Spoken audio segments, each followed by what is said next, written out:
how to involve your plumbers and your techs in sales and marketing. We need to come in and show them why we charge what we charge. Why are we as valuable as we are? By the way, I told you I was going to give you 5-star service today and ask you to stop me if anywhere along the way you felt like I wasn't, and you didn't. So I'm assuming you're very happy. Now I'm going to ask for that 5-star review.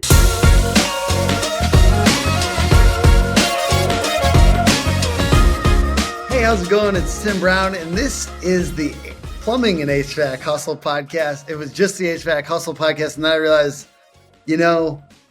plumbing and HVAC is often together, Roger, and you got to tell me why I need to have more plumbers. It's funny, we actually have more plumbers than HVAC companies right now, but that's neither here nor there. We're talking about how to involve your plumbers and your techs in sales and marketing with Roger Wakefield. How you doing today, brother? Tim, I'm doing great. How are you, sir? Doing very well. And the plumbing company that you come from is? I'm currently at Rescue Air and Plumbing. But remember, I started Texas Green Plumbing about 8 years ago, sold it to Rescue Air. So now there's Rescue Air and Plumbing. Awesome. And you guys are at 27 million? We're at 27 now. That's what we're projecting this year. I don't know that we're quite going to hit that, but 2 years ago we were at 10. So we're not doing too bad. You've been along for the ride and you've been helping from 10 to 27. You guys were 10 when you sold it to them. But we're talking about this, how to involve plumbers and techs in sales and marketing. Mm-hmm. And it sounds like you do believe that it's appropriate to some degree to involve them, whereas some companies may not. It's a great question, Tim, because I think that you have to, whether it's a plumbing technician or an HVAC tech. Now, just a surprise note for you, I'm also a certified HVAC technician. So I completely understand it. I just don't do it. That's funny. The last guest on my podcast said he believes you should keep them busy with HVAC when it's slow plumbing and plumbing when it's slow HVAC. And I put that on social media and there's a lot of people that were like, they did disagree. Everybody disagrees. But remember, at the time, I was a master plumber. I knew one day I was going to open my own company. And I thought, well, one day I'll want to branch off into HVAC. So I'm going to go ahead and get my certification. So I got my certification. I didn't get my TACLA license. So I can't get anything inspected or anything like that.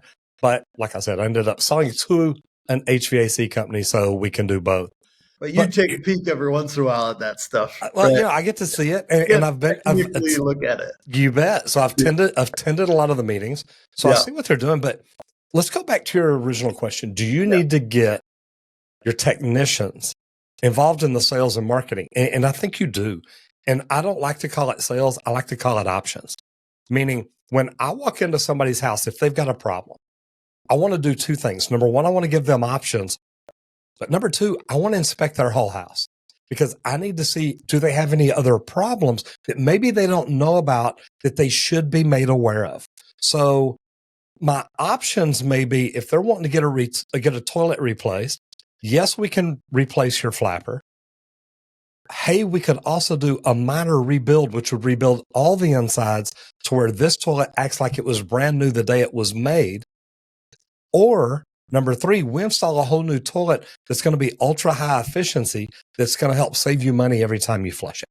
Now, there's three options. It's a Band-Aid, it's a repair, and it's a great replacement option. Nothing wrong with that. Whoa, I just hit my screen. Sorry about that. You throwing stuff over here, bro? I know. I knocked my little Yeti over and it moved things around. But here's the thing. You want to give them options. Yeah. They may not want just a flapper replaced. They may want the entire toilet replaced. Like, wow, I can actually save money in the long run by replacing this with a low flow unit. Now, something I see that's crazy. Sometimes you get these smaller plumbing companies that get acquired, like yours did, and you get plumbers that have gotten the kind of that have to get moved into this like growth mode company that's like, and they get scared of thinking of it as sales or anything like that. And I get that we're saying it's options, but at a certain end of the day, it does increase your revenue, right? Like if you're a plumbing company owner, if you get really good about giving good options, it will increase revenue. That's why these private equity firms, that's why these roll-ups, that's why these companies are training their people on sales. What would you say to the plumber or technician that's scared of being a little bit more option oriented in the home? Well, and there's nothing wrong with giving people options. Yeah. You may think that by just installing a $3 flapper, you're saving them money. But, if this old toilet is using 3 times as much water as it should, you can actually save them more money in the long run by providing them with a new one. So giving them options is great. Yeah. And then back to inspecting the whole house. Tim, if you call me out to fix your running toilet and I look at it and you say, look, all I do want is the flapper. That's fine. We can do that. We can do the Band-Aid repair. And I tell you, when I do the Band-Aid, look, you're liable to have to repair it again in a month or 6 months or a year. I don't know how long it's going to last. But, gee, Tim, by the way, while I was doing the inspection of your whole house, I walked up in your attic. That's where your water heater is. And you've got a 12-year-old water heater, and it's only got a 6-year warranty. If I were you, I would look at changing that prior to it rupturing above your ceiling, because when that happens, it's going to flood and your ceiling is going to be in your floor. And I had the same conversation with a lady who owned a roofing company who called me out to look at turning another bedroom into a closet and moving her laundry room. So I went out and looked at all this, looked at the water heater. And when I told her all this and gave her pricing, I said, hey, by the way, you got 2 water heaters right above your beautiful vaulted ceiling.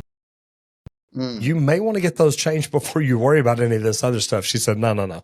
I'm getting my closet first. Yeah. She called me the next week, Tim, said, I wish I'd have listened to you. One of the water heaters ruptured. She was out of her house for 8 months. Oh my God. Not a good thing. That's crazy too. Like what you just did there is a story. And if you could prime your technicians and your plumbers to tell stories and like really just share experiences, and I'm sure many are doing this out there, but that's another way of doing sales in the home where it's just giving people options, but options and stories is another way to involve your people in this, right? Talk about stories. I think that's just that's a awesome way to sell without selling, kind of. Well, if you think about what we do on social media every day, Tim, we're just telling stories. We are communicating with people through our stories, through real things that we've seen in our lifetime. And now they can hear it and they're like, wow, you know what? I don't want that to happen to me. So it's pretty cool.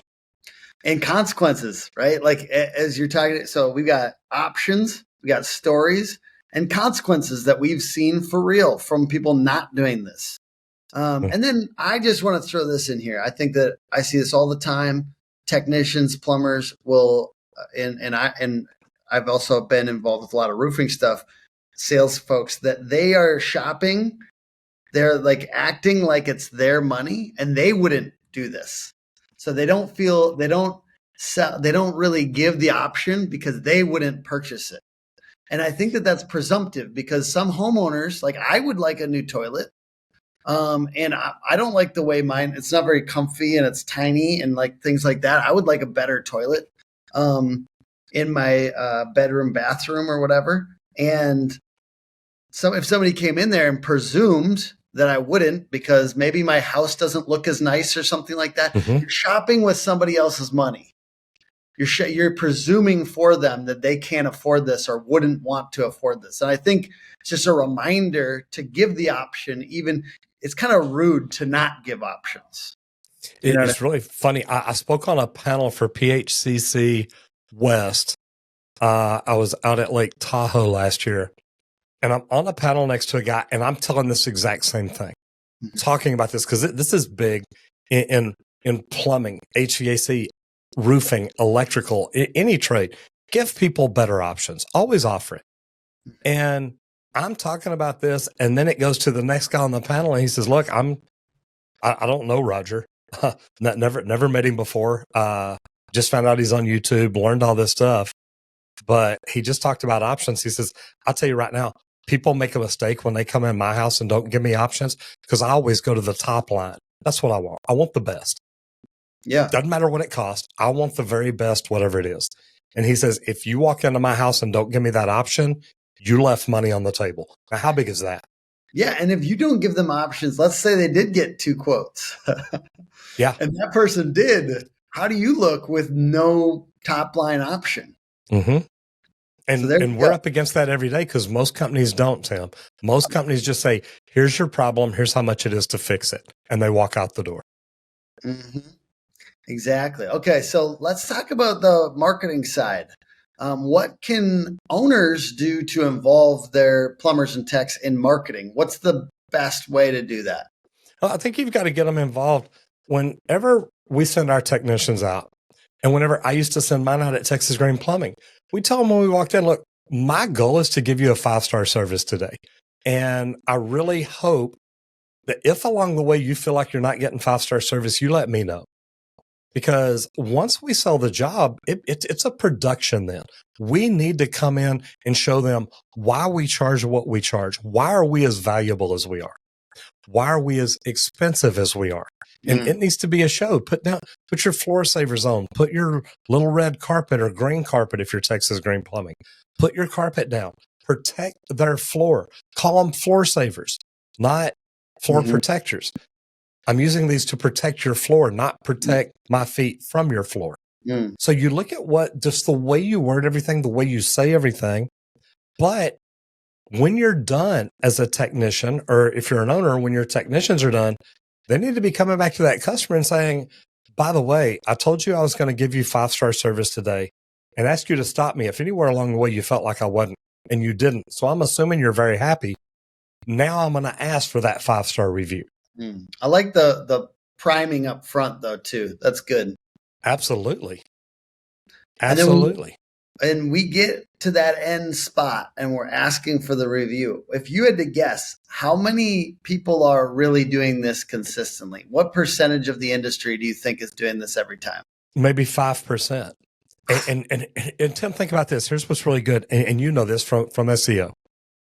If I ask you to give me a review and you're like, okay, I'm like, can I just sit down and help you do it real quick? I want to make this easy, but I also want to make sure it gets done.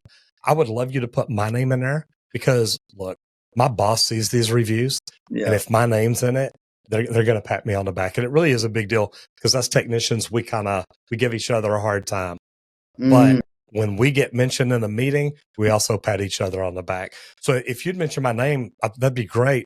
And oh, by the way, since I did slab leak detection here for you today in Richardson, Texas, would you put that in there? Because that really does help our SEO. It helps other people find out what we do, where we do, and how well we do it. Ooh, now you're talking my language, Roger.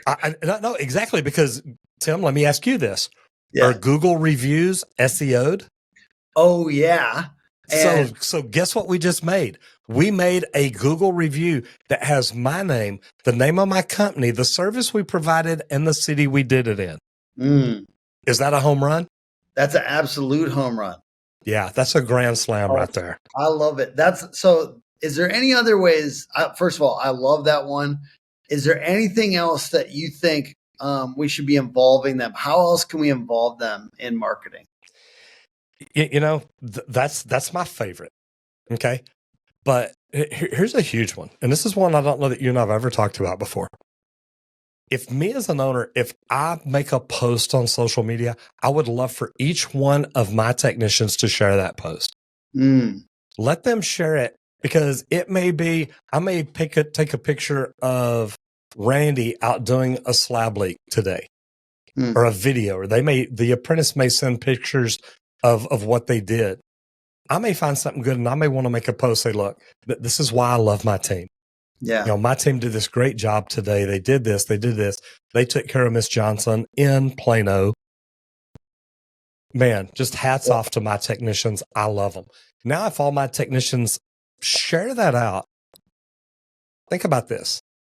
If they share that out, all my technicians, now everybody on their team knows where they work, know what they do, and know how well we do it because of the post that I'm sharing. Yeah. I want to throw it here that so most HVAC and plumbing companies will not do this. I want to throw one out here like this. But we know that paid ads and all that stuff is so much more expensive than if you just involved your team. So a few will. A few will do this. I'm going to tell you kind of what I do and what I've seen a few home service businesses around me do that I have pushed on this. Okay. Which is make a thread on Facebook. Make a thread that's like for your Facebook group stuff. So, like, for instance, if you had like 3 to 5 technicians or people from your office or whoever in this thread, and you could post when there's a group, somebody's asking for a plumber, somebody's asking for an HVAC company, and you could post it in that group and say, hey, go comment on this. Even if it's just saying like, hey, we'd love to help, and then tagging the company or saying, send me a DM. This is my company. We'd love to help. And then also liking other people, because once you get really good at this, other people are mentioning your company in these Facebook groups. Every day. You're just liking it and commenting and saying, hey, thank you so much, Miss Johnson. Like we love working with you and your family.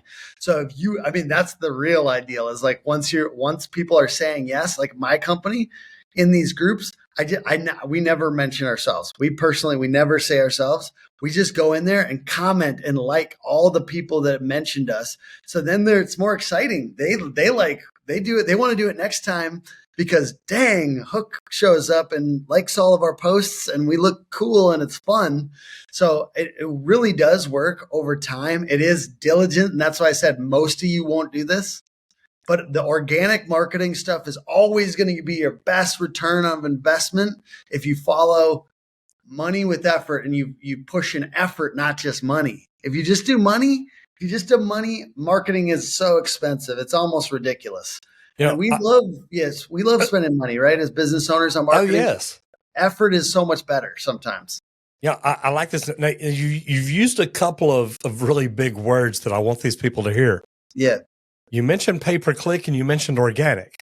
Yeah. And those are two completely opposite sides of the board. Mm-hmm. I don't like to spend money on pay-per-click, Tim. Yeah. And you gotta wait till my cold trends segment for this, Roger. Man, I'm just telling you, we'll get there in a minute. Then we'll get there in a minute. You know what? Let's transition because I want to get into this actually now. We got hot takes and cold trends. What's one hot take or something that's you believe might be controversial to a lot of people that in the HVAC and plumbing industries? Okay, hot take, and you want controversy. I'll give you, and look, this is one I know a lot about. Every business owner out there should be heavily involved in social media and representing their brand every single day. Why do you believe that? Well, I mean, look where I've got with what I've done. And I spoke at an event for trades this last weekend, and they're literally everybody there is like, dude, your brand is so on point. You've got to create a brand, number one, that you believe in. And I heard Brendan Burchard say this one day. He says, if you're not wearing your brand every day and you're not so proud that you want to wear it every single day, why not? And I'm like, wow. Now, I love what Roger Wakefield is about. I love what the Trade Talks is about, the Trades Academy. Everything I'm involved with is huge. But I want you to think about this. Every trades company owner should be on social media every day talking about what they do, why they do, how they do it better than anybody else. And they have something there. Go back to what we talked about a while ago, is a story. Mm-hmm. And when people know your story, they can get behind you. They can believe in you. When they know what you're about, they can connect with you on a whole nother level. Not just the fact that you're a plumber, not just the fact that you're a plumbing company, but what are you about? And when they connect with you that way, that they're with you forever. Now they are hardcore advocates. They're raging fans, not just a customer. What he does is he teaches the most valuable team in your business. He'll just add nothing but profit. there's so much money left in the call center. So much money. If you're not at a 90% booking rate, showing empathy on the phone, smiling on the phone, making sure they're having a better day after they got off the phone with you, then you need to call Power Selling Pros and see Brigham.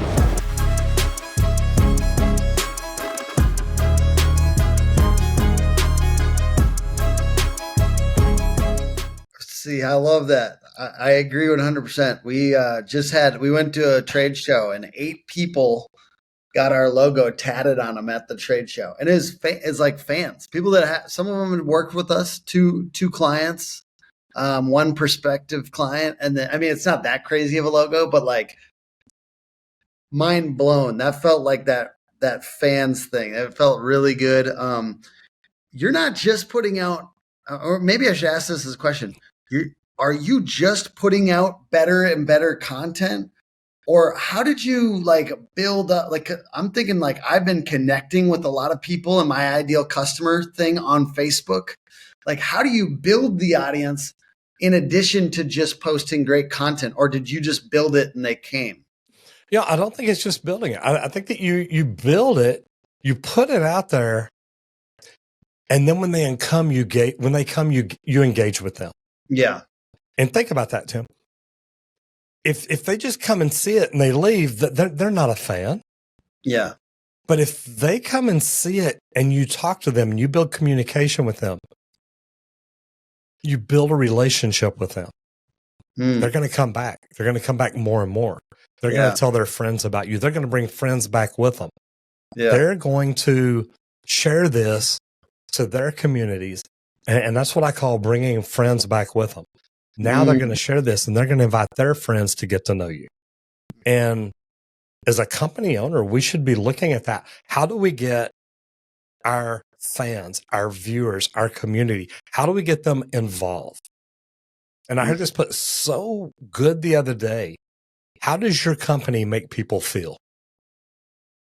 Because if you can create a feeling, they'll remember you forever. That's really good, Roger. I love that. I've been thinking about that for a while.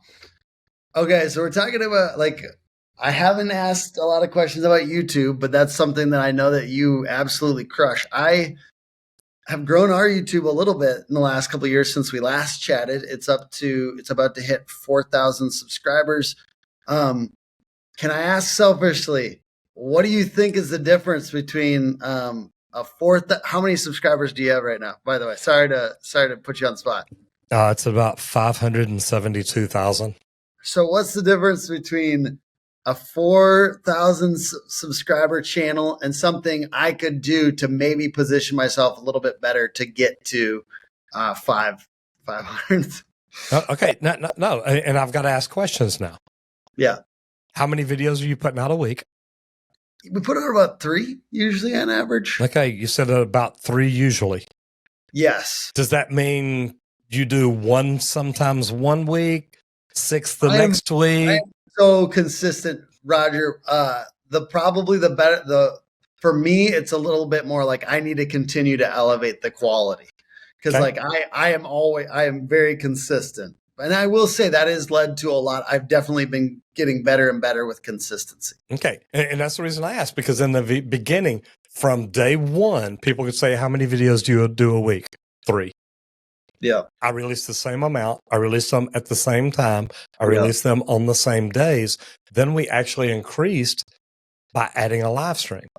Yeah. Then after 2 or 3 years, we decreased the quality or quantity of the videos during the week.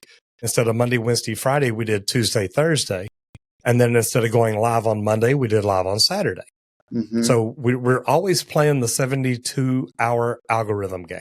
You guys do a lot of demonstration though, like, right? There's a lot of like I feel like that's where I need to go with it. Like I need to figure out how to do more like demonstration and action videos, because a lot of mine are conversation. They're great, but like ultimately a lot of people are trying to get an experience through the screen a little bit. So they're trying to like see things happening. I feel like a lot of times. So think about what you're doing.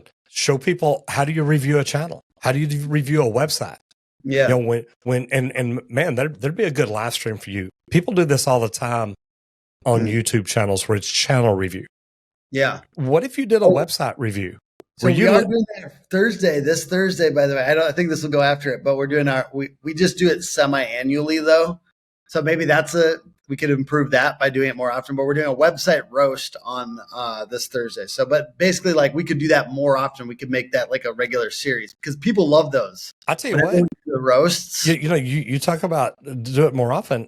I literally watched a YouTube channel grow to they're up to almost, 1 million subs.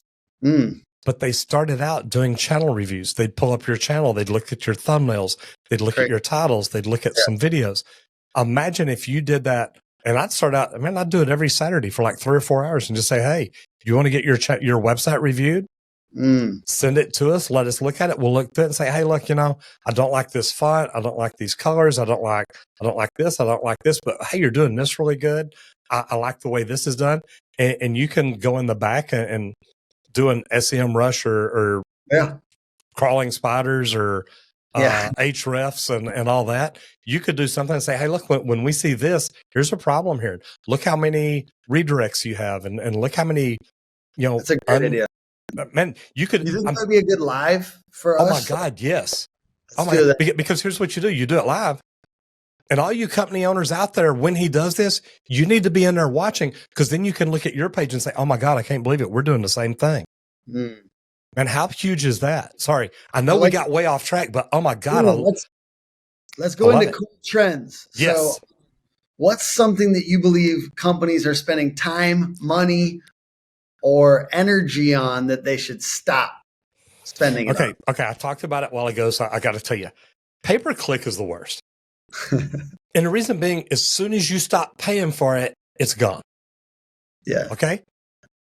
From the very beginning, Tim, and you and I've talked about this for a while now. From the very beginning, when I first started my company, I did not want to do pay-per-click. I understood I had to in the beginning. I always invested half of my marketing dollars in organic. I want to be found organically because one day I want to get off pay-per-click.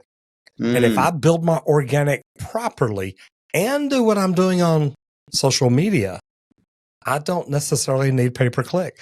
To me, that's a big one. I don't know your thoughts on it, but dude. We do it. See, I reluctantly got into it several years ago. Like because there's a quick fix epidemic in business. Yeah, we want it right now. Yeah. So like, that's why we added it. It wasn't our original, that wasn't my OG service. We were really big into SEO. We've added it and almost reluctantly originally, but now I do like it personally because I like the ability to get leads for a company fast. However, I will say I ultimately always love organic the most because it's 80% of the clicks. Number one, it's 80% of the clicks. And it is like you could do SEO hardcore for 2 or 3 years and stop, and the leads will just stay. You still have this built up asset. You build up an asset. I want an asset. I want to own something. I don't just want to rent something. And I feel like PPC is like renting, No, it's not even renting. It's throwing your money out while you're driving on the road and hopefully somebody catches something. My favorite thing and my favorite story about organic is I had been literally working for Dallas, Texas plumbing. And pay-per-click, that's an expensive click. I invested in that organically. I want to be found for this, want to be found for this, want to be found for this. And we did a screenshot and I don't remember where it is. I'll try to find it one day and send it to you. But literally my competitors are making at the time 80 million to 100 million a year. I'm running a $1 million a year plumbing company. And you could go in and search Dallas, Texas plumbing, and Texas Green Plumbing came up right above both of them. So you gotta love that. Man, that was huge. That was huge. It's a beautiful thing. I certainly would, even if I was starting a company now, I would be thinking about keywords and figuring out a way to work those into the name. I mean, like I'm just scrappy like that. And it is a beautiful thing. And it matters. It matters. Okay, so the next section here is... Hold on, before you go there, because I had an idea for your live stream real quick. When people submit their website for you to review, also ask them who are your 2 biggest competitors. Ooh. research them too and say, hey, they're being found for these words. Why are you not? Yeah, I like this. Dude, when you show people what you do like that, and keep those live streams up forever, don't ever take them down. That way I can go back in and watch them, because I'm going to be looking at, man, why aren't I doing that? That is such an amazing idea. Now, next, sorry. All right, no, this is gold. Shiny object. All right, me too. All right, money in the phones. Yes. What is a system? By the way, this is presented by Power Selling Pros, powersellingpros.com, who help you get better systems around answering your phones. Now, money in the phones is, what is a system or procedure or method to help get more out of your phone answering? All right. And I mentioned this. I told you, I just spoke at a conference the other day. This is one that's always big to me. Your CSR should not be your cheapest paid person. It should be one of your most expensive paid people, because this person needs to be empathetic. They need to communicate with these people. They need to understand everything about your company. This is the person that the first time anybody out there calls your office, this is the person they talk to. And I want this person sitting in front of a mirror. I want them to smile every time they answer the phone. I want them to understand that this person who's calling in is the life and blood of our company. They pay for every single thing we do. You think about taking your kids to dinner on Friday night, that person on the other end of the phone is who's paying for that. And this needs to be somebody that understands your company, communicates your company's values very well, and understands what your company is about, but also what they're not about. What will your company do? What won't your company do? This person needs to understand your company like you do. And that is normally not your cheapest paid person. I love it. Okay, last two things about involving plumbers and techs in sales and marketing. We're going to talk about investing in your people, and we're going to talk about specialization. So talk to me about how investing in your plumbers and HVAC techs really helps the business. Why do you believe in that? Well, Tim, if you look at the team that you've got now, and you say, okay, I've got 3 plumbers. How many of those plumbers would leave for another $1 or $2 an hour? Now think about these 3 plumbers and think, you know what? If I train them, if I teach them sales, communication, personalities, whatever it is, if you invest in them, not your company, invest in training them to make them better people. Now they're not leaving for $1 or $2 an hour, because they know you're investing in me. You're making me a better person. You're going to make my sales numbers go up. If I'm commissioned, that makes my income go up. You bring value to me by investing in me. I'm not going anywhere. Other competitors can come up and offer me, $2, $3, $4 an hour. No, that's a few grand. You invest in me personally to where I can make a few more grand each and every year, and even a few more grand next year and a few more grand next year. I'm at home. And if you invest in me and show me you care about me, I'm not going anywhere. That's big. What about getting them to do this? Getting the company owners to do it? Getting the people on your team to do it. Like, how do you get accountability around personal growth? Well, first of all, you ask them what kind of things you think they could learn to help them get better. Is it sales? Is it communication? To me, all sales is communication. You are communicating what you think is the best thing to do to your customer. That's all sales is. You're trying to help your customer. If you're just trying to sell them something, it doesn't help them. It's just them spending money. If I help you, I'm trying to get you to buy something that's going to either improve the quality of your life or bring more value to your house or bring more value to you in the long run. If I'm just selling you something, it's just a sale. It's a one-time deal. You give me money, I'll give you this. I'm on my way. Hope you like it. If I'm truly bringing you value, I'm bringing it to you in your life through either it's going to improve your life, it's going to save you money, it's going to do something for you. I don't just want to sell you something. I want to help you. And that's what it's about. Okay, I love it. And I know that we're kind of going off topic a little bit with the specialization thing, but why do you think specialization helps marketing? Because I do think it does. Like, it is a big piece. How does specialization help you grow your business? Well, and Tim, I don't think we're going off market at all. Number one, look at what we just talked about training your employees. What if you train your employees? So you're a plumber, train them in whole house water filtration systems. Let them become the guru in your area. Because now your company can market and advertise, look, we specialize in whole house water filtration systems. Most companies around you don't do that. Tim, you tell me, if you've got John Q. Public out here searching for whole house water filtration, not just searching for plumbing, how much easier is it to get him found for whole house water filtration? Oh, absolutely. It's kind of like the cities thing. If you get the sub-cities pages, the same whole thing house water filtration in Garland. Yes, and yes, the more things you have specialty pages for, the more likely you're going to get these leads. I mean, it's certainly way easier when you have something tight like that. And I love that you started off this, probably getting off topic. No, it's not. Yeah. Because if you can specialize in whole house water filtration, I was taught a long time ago, if you want your web pages to really grow, have a page for every product and location you do. Yes. Meaning, if I do whole house water filtration, there's a list of pages for each city that I work in. Now rebuild those pages. Yeah. Whole house water filtration Garland, whole house water filtration Plano.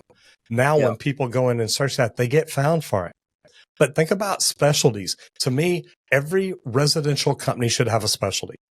Us, we specialize in slab leaks and leak detection and whole house water filtration. So those are easy to do because nobody around here specializes in those. Yeah. If they do, they don't market enough that they're being found for it. If you're an HVAC company, specialize in indoor air quality. Specialize in a smart home where your thermostat controls everything. Specialize in stuff like that. If you're an electrician, specialize in solar panels. Specialize in wind turbines. Specialize in something most people aren't doing. If you're a roofing company, specialize in standing seam roofs. Specialize in something that can bring value to you, and most of your competitors are not doing it. This separates you. Man, it just makes you look like a rock star amongst everybody else. And wildly will possibly get other companies to refer you. Your competitors to refer you, saying, look, we don't do standing seam roofs, but Tim does. Call Tim. He's really good. And then when you're specialized too, you run the play over and over and over and over again, you can make that service profitable while they can't. So that's why they'll refer you, because they don't know, they already know they've lost money on the first couple water filtration, whole house water filtration project. But you don't, because you specialize in it. You've run the play 100 times. So it's crazy. It's just crazy to me how much you can get referred if you specialize too. And think about that, Tim. You said your competitors will refer you. What if you just sent the owner of that other company $100 gift card? Said, man, look, I just want to say thank you. I really do appreciate you sending me that $50,000 job. Yeah. You send him $100 gift card. Guess what he's going to do next time somebody talks about a standing seam roof? Oh, I got a guy. Yeah. Oh, I got a guy. Oh, yeah. Yeah, it feels good to connect people, right? It feels good to get people where they want to go. And honestly, it's a reputation saver for some companies. Like, if they refer somebody good, then it means that homeowner isn't mad at them.